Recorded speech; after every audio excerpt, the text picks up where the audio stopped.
Good afternoon. I'm Homi Bhabha, Director of the Mahindra Center at Harvard, and absolutely delighted to see such a packed room week after week after week for a series of inspirational conversations with Herbie Hancock.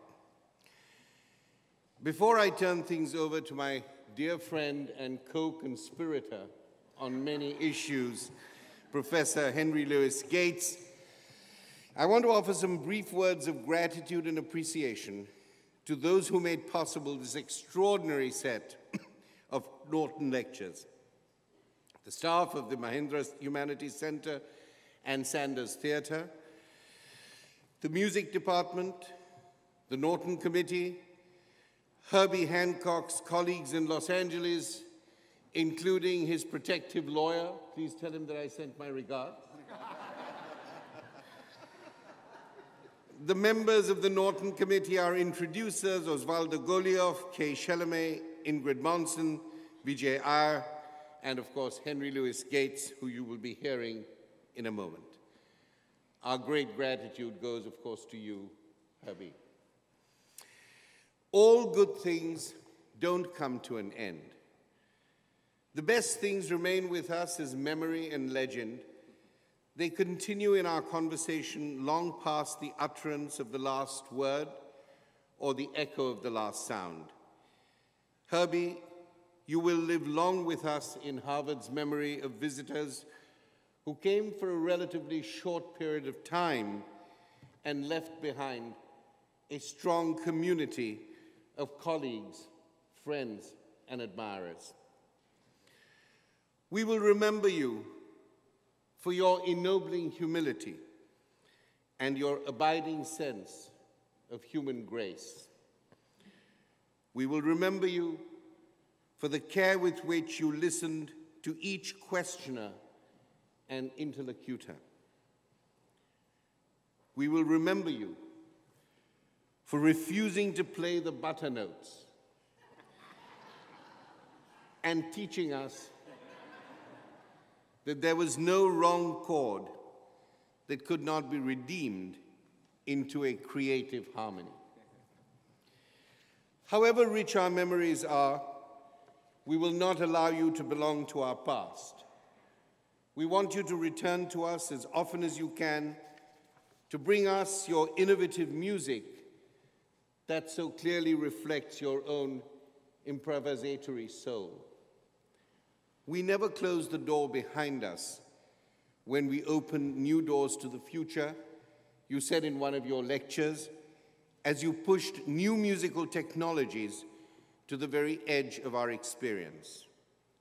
Our lives are a balancing act, you taught us, because the past never dies and the future comes upon us much more quickly than we ever imagined. You gave us all this, dear Herbie, with your magic touch, your gift for the anecdote, and your generous sharing of the values and beliefs that have accompanied you throughout your life. Every time we say goodbye, I die a little. Every time we say goodbye, I wonder why a little.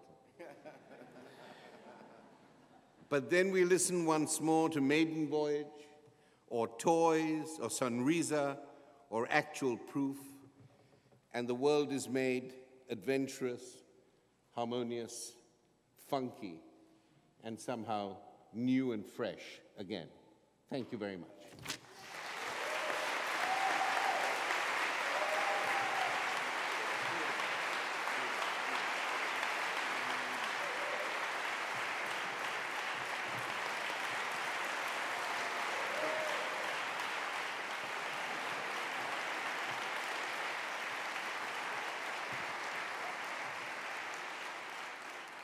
Give it up for Homi K. Bhabha one more time.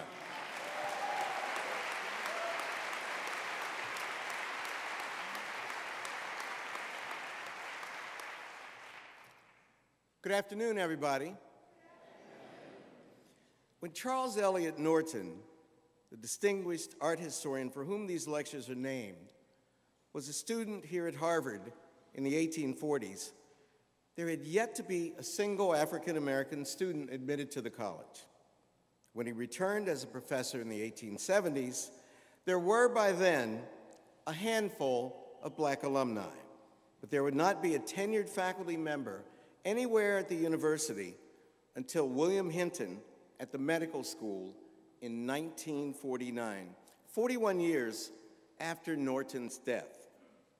So, it's highly doubtful that when Charles Eliot Norton's cousin, President Charles Eliot, accepted this memorial hall on behalf of Harvard in the year 1878, that either man could even imagine that one day an African-American musician would deliver a series of lectures on this stage as the Norton Professor of Poetry, or that his topic would be something called the ethics of jazz. A Hancock, maybe.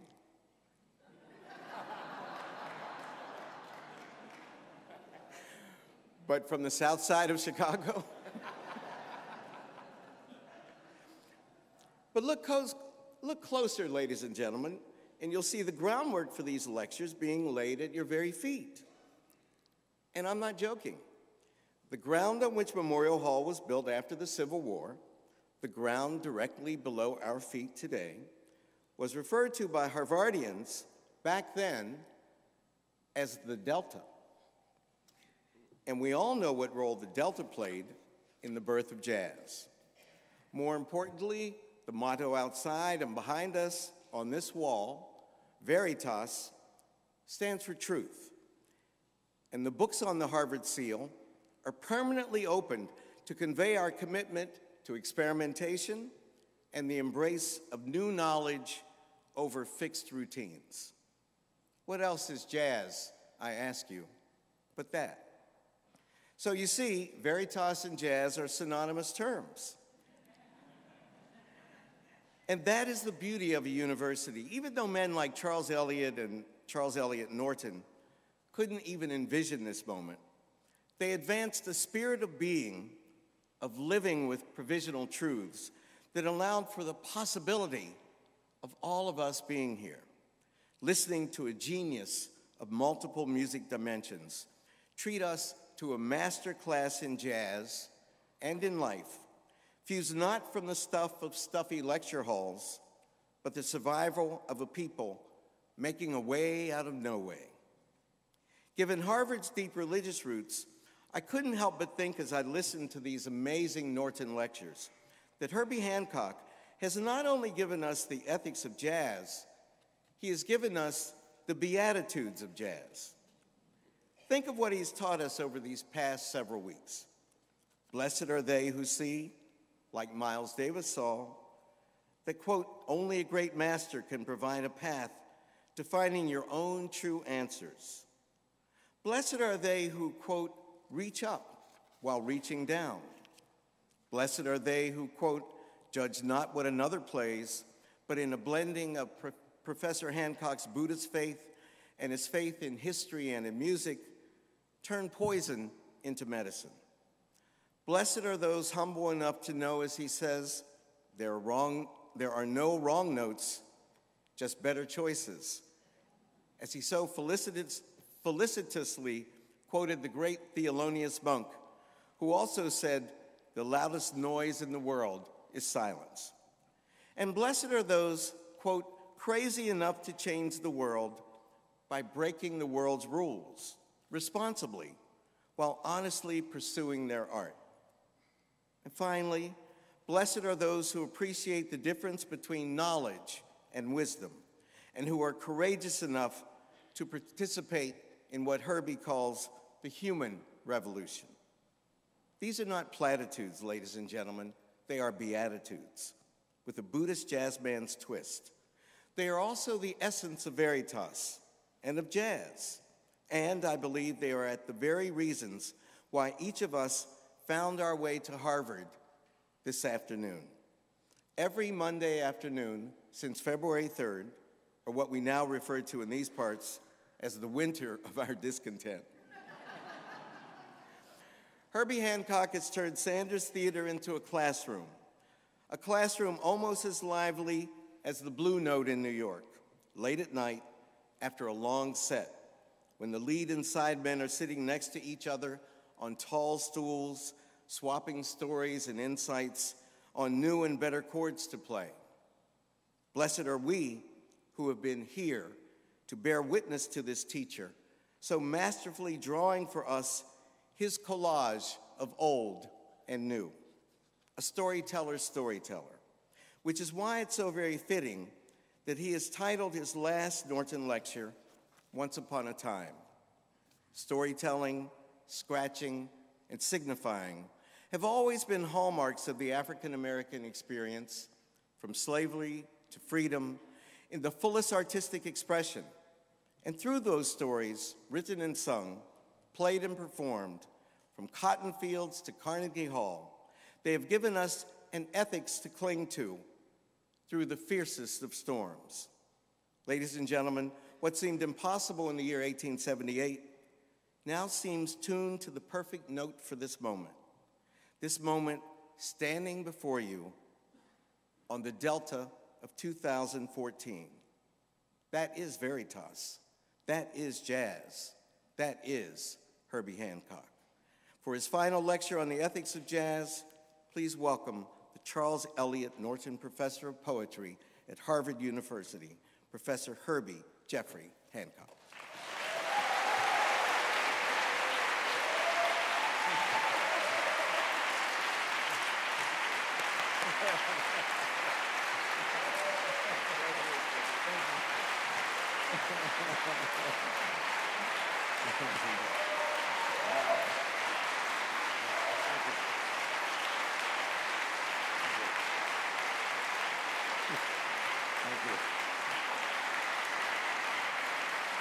Thank you.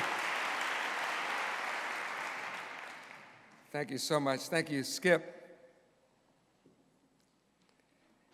You know, it's been an amazing experience here, and that the introductions that have been given to me before each lecture have been astounding. I've always been wondering, who's that guy that they're talking about?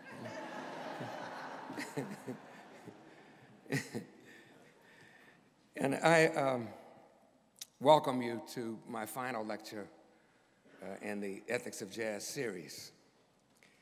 To the Harvard faculty, students, and community members, please accept my heartfelt appreciation and profound gratitude for this incredible opportunity to serve as the Charles Eliot Norton Professor. Spending the last few months interacting with you and discussing topics that have influenced my life in and out of music has been an honor and one of the highlights of my life. It's been a privilege to stand on the Sanders Theater stage and talk about some of my experiences with one of my musical mentors, Miles Davis. Share the positive and negative consequences of breaking the rules. Emphasize and give prominence to the necessity and demand for cultural diplomacy. Discuss groundbreaking science and tech innovations and demonstrate some of the new technologies in my own personal toolbox. And illuminate the connection and significance between Buddhism and creativity. And today, along with this exceptional group of talented musicians, I'm going to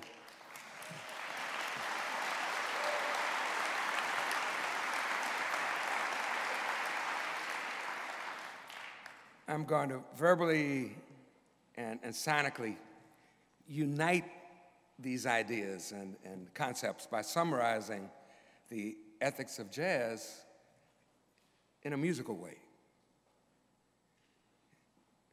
Today's lecture is about unlocking and revealing the art of performance and is called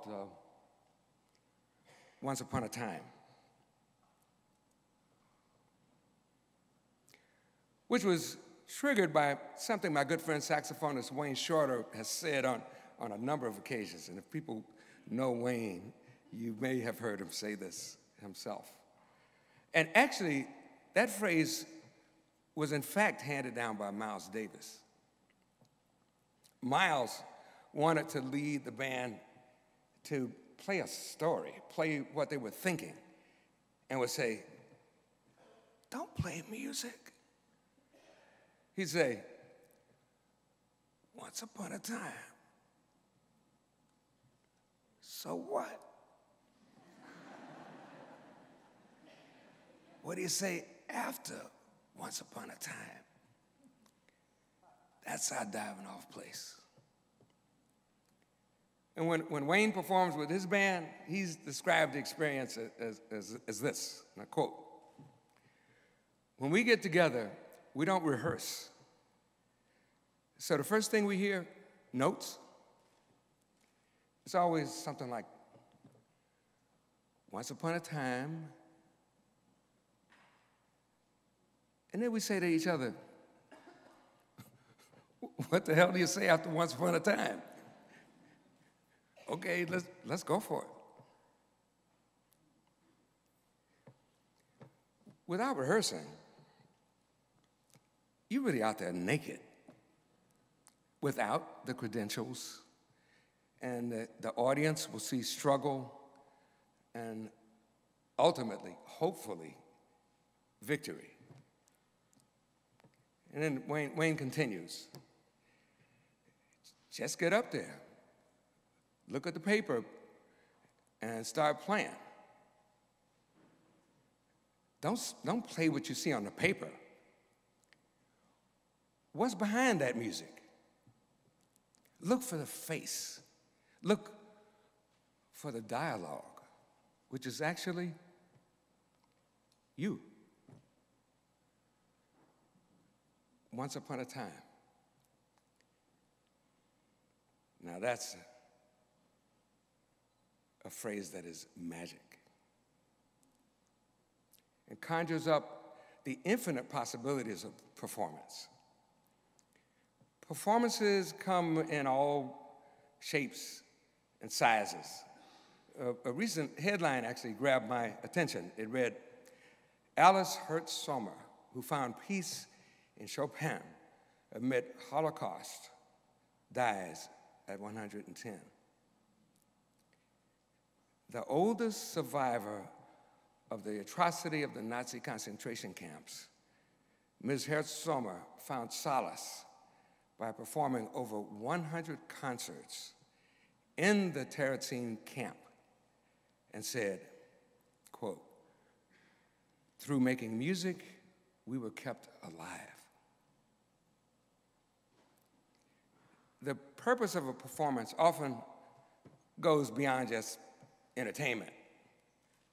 Performances can highlight a cause, for example, civil rights, the AIDS epidemic, the plight of a beleaguered nation after horrific natural or internal disasters, and can be rough around the edges or worn smooth by experience. Performances are an effective means to communicate the entire spectrum of human emotions, and they take us on excursions and voyages without having to pack a suitcase. So, this afternoon, I'd like to take you along on a journey filled with unknowns, because you're going to see how we put together a performance. I mean, I started to wear a beautiful plaid jacket with a tie and a blue shirt. Tony, you know what I'm talking about, right? I promised you I was going to wear that. I decided to not wear that today because this is going to be like a rehearsal. So we're not prepared. How you like that? But we're going to show you what preparation kind of looks like. We start with nothing, a tabula rasa. We have to decide which songs we're going to play, which concepts we're going to use, design and structure arrangements. And in this case, get to know each other, because I'm meeting the bass player, Josh, for the first time today. So obviously, we've never performed together. That's daring, right? For me and for him. This preparation, which you'll see, is an adventure of personalities, ideas, and perspectives. And there is a coalescence and empathetic atmosphere that is shared among the players. It's kind of like making a meal. Everybody pitches in to contribute to what we hope will be satisfying, but leaves you just a little bit hungry for more. In jazz, we try to make the arrangement provocative for the musicians and the audience so that the performance has the stimulus to develop and hopefully be inspiring. We reach out from our hearts to yours. The path leading up to performance begins with a small seed, a flash of an idea. And over the course of time, it's tended, fertilized, and eventually blossoms. Rehearsal, and I'm appropriately dressed for that, is an excellent time to begin thinking outside the box. And elements like trust, courage, sensitivity, among others, are free to emerge. And now, it's my honor to introduce the band that will be accompanying me today. Let's start with Terry Lynn Carrington on drums.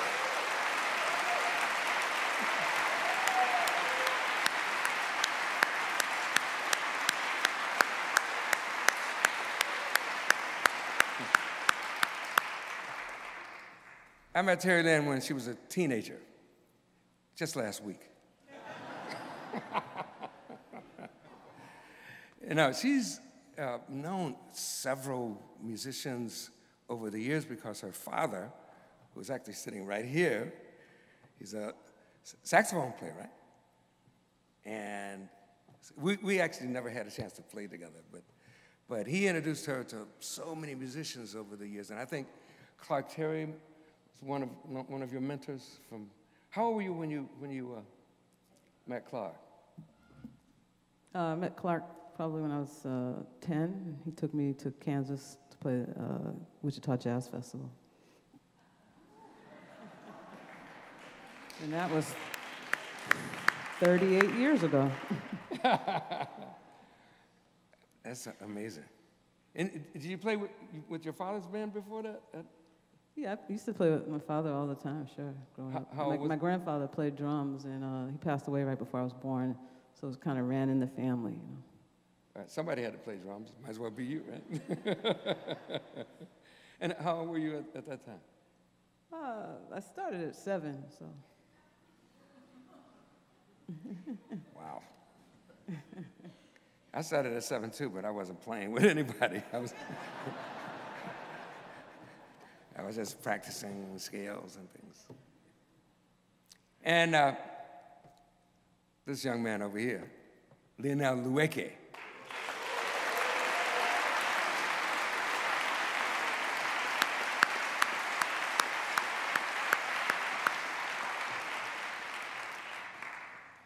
Lionel records for Blue Note Records, and now he's been around for a little bit now. He's from Benin in West Africa, and I met him in 2004? 2001 I met him, right. And actually he applied for the Thelonious Monk Institute of Jazz collegiate program. It's now called the Fellows Program. And he submitted I think back then it might have been tape, or maybe it was a CD. I'm not sure. Was it tape? It was. Yeah, I think it was tape. Yeah, and anyway, I just remember when I first heard that tape, I said, "What? He's a guitar player?" Because I heard all kinds of stuff. I never heard anybody play like that. So I just knew, as soon as I meet this guy, I want to hire him, right? I knew that. I finally got a chance to do that 2006, right? 2004, actually, yeah. You get to be my age and the memory kind of goes. You don't remember what days of 2004, yeah. So, and actually, Lionel has his own bands that he's worked with, and 4 CDs, how many? 3. You got 3, all right. But then, but there are some of your compositions on records by other people, like Gretchen Palato and Terrence Blanchard. And so he's an amazing composer, great human being. Actually, they're all great human beings. Yeah. And Terry Lynn, I want to mention that she also teaches over at Berkeley. As a professor there for how long? Yeah.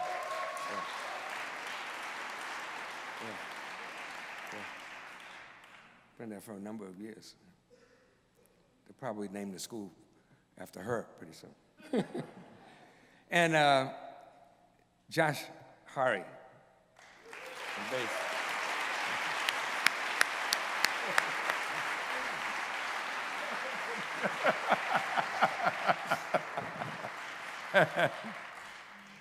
You see, I'm meeting him for the first time, actually just a couple of hours ago. And he plays both acoustic bass and electric bass.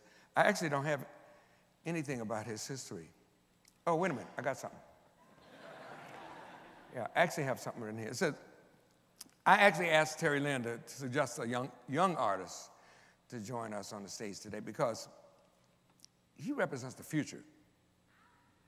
And I'd like to give him the opportunity to express his ideas in putting these arrangements together, and as well as the rest of us. All of us are mic'd, or we have mics so that you'll have an opportunity to hear our thoughts. And hopefully you can get a sense of our process of working out our arrangements in preparation for performance. So let's get it on.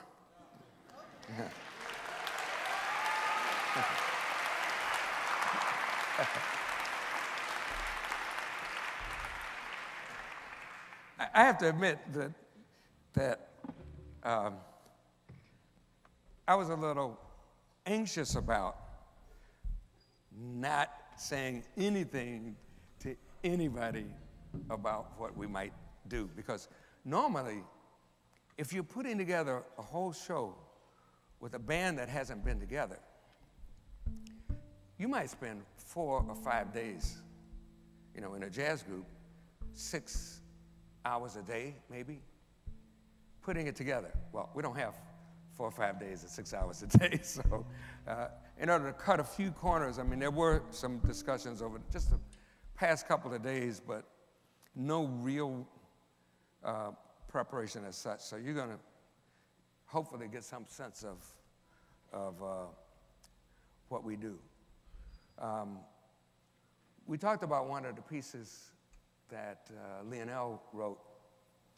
I think it was recorded by Terrence Blanchard first, right? Oh, no? Benny's? Actually, yes. It was, yeah. Yeah. That was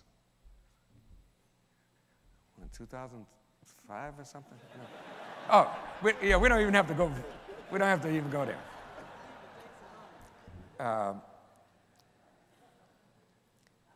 But we already discussed that maybe we'll start with that one. So, yeah.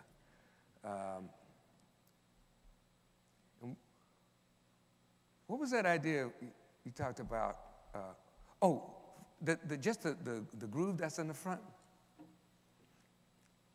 Let's just play that for a minute, and then, all right. Just the first round.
Para humo,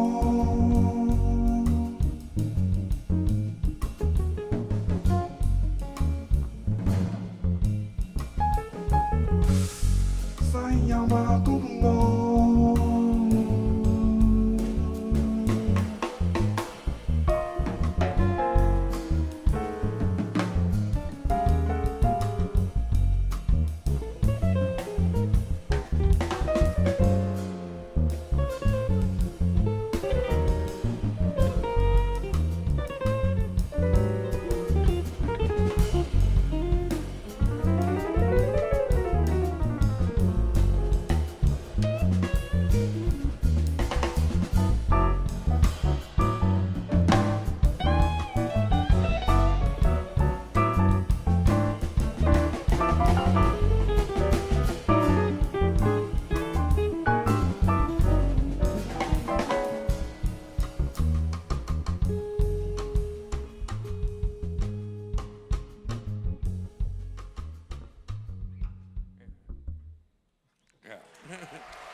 It started already.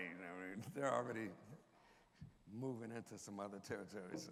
So anyway, the basic form of the piece, maybe we could play that the way with the what in 4? Yeah.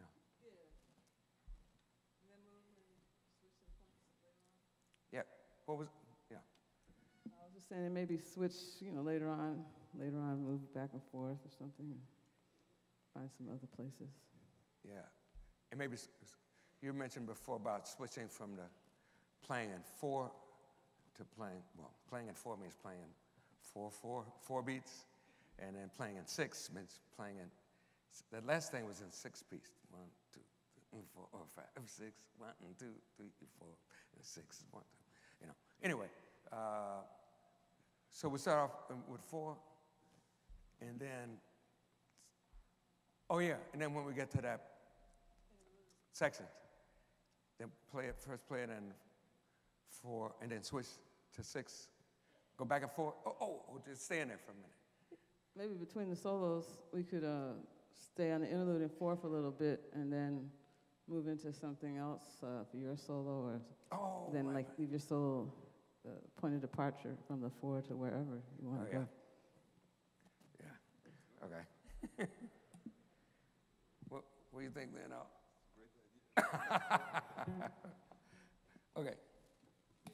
See, Lionel left a rehearsal, like a get-together, to go do a class, and so Herbie and I, we have this bad habit of deconstructing other people's songs. Yeah, right. It's his tune, but we already deconstructed it, right? Okay.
What?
Thank you, thank you.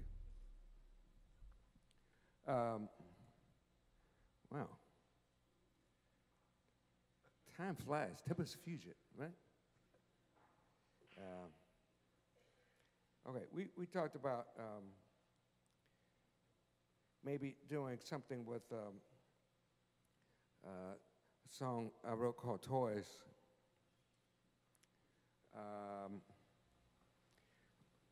Maybe play something like the original version, you know, close to it first, and then stop, and then and then start it again. Okay, because we have some other ideas about it, but this is how it kind of was in the beginning.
That was the original idea.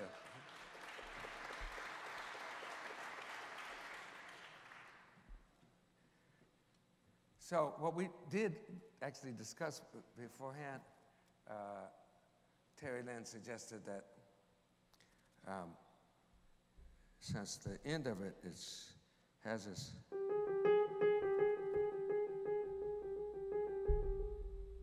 and then it's got this other thing. But anyway, we use that kind of as a launching off place.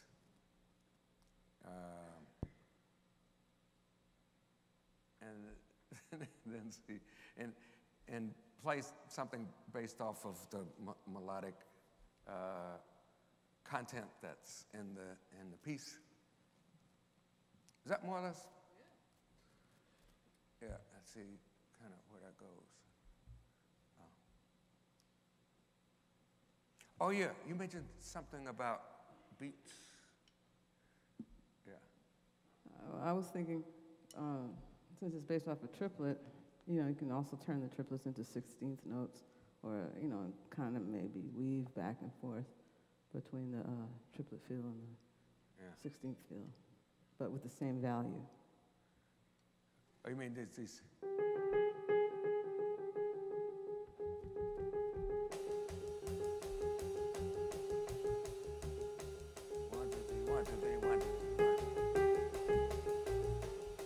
That's what she means by triplets, because this is a 1, 2, 3, 1, 2, 3, 1, 2, 3, 1, 2, 3. But she's gonna play 4. 1, 2, 3, 4. 1, 2, 3, 4. 1, 2, 3, 4. 1, 2, 3, like that, right? Almost. That's kind of the idea. All right.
I mean, this is really taking chances. I mean, we've really completely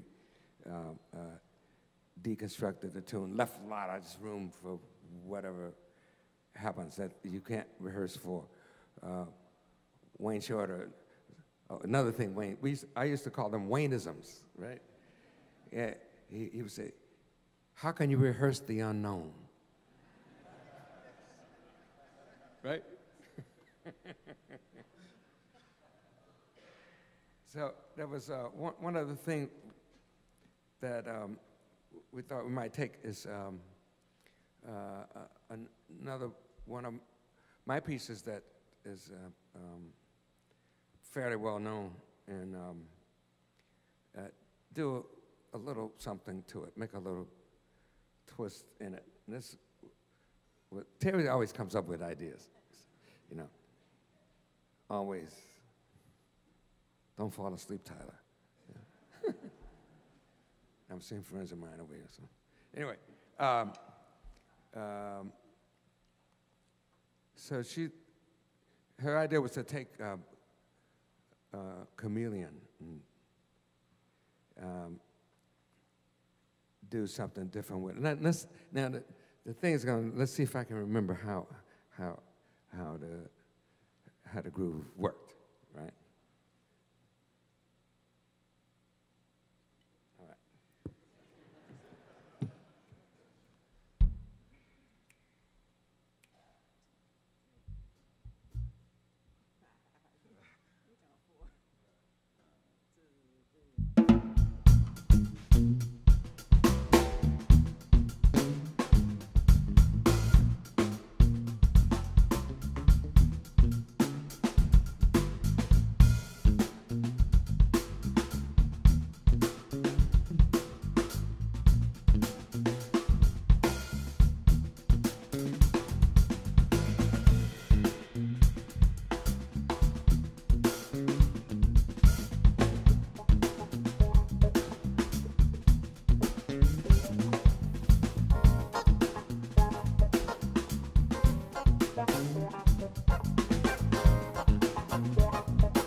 I just got a couple.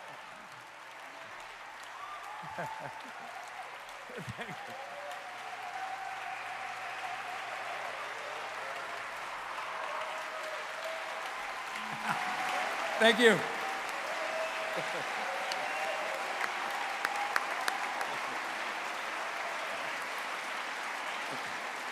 Thank you. Thank you. Whoa. Thank you for joining me this afternoon, and I'm looking forward to our paths crossing again in the near future. And please don't forget to join me in celebrating International Jazz Day on April 30th. Every country in the world will be participating in the festivities.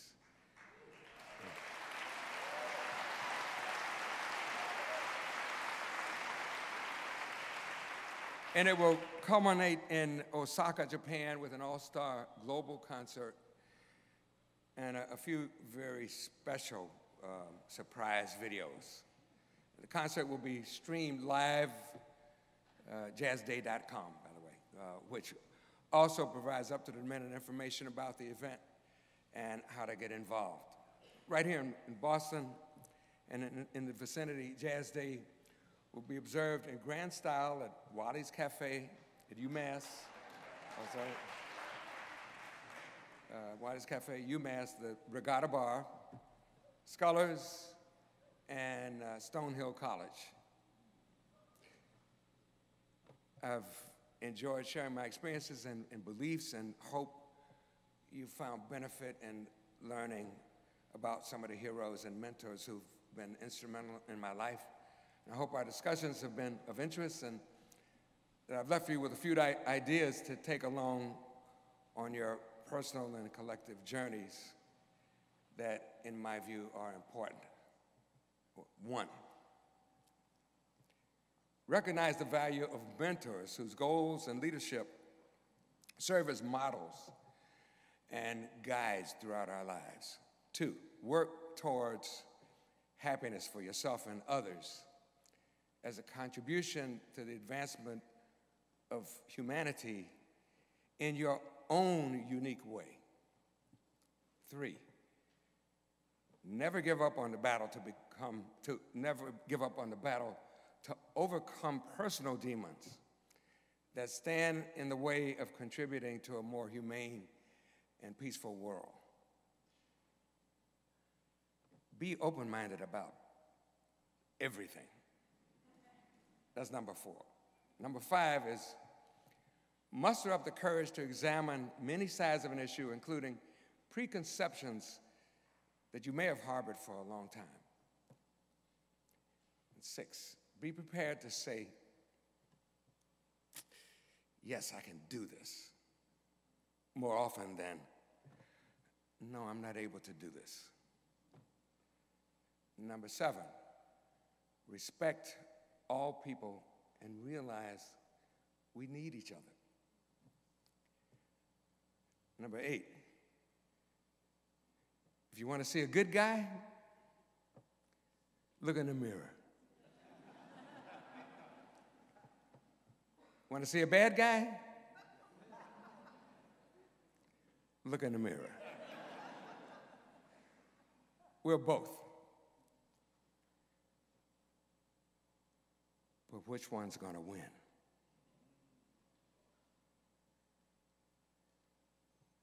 Number 9, we don't have to like everybody, but we should love everybody.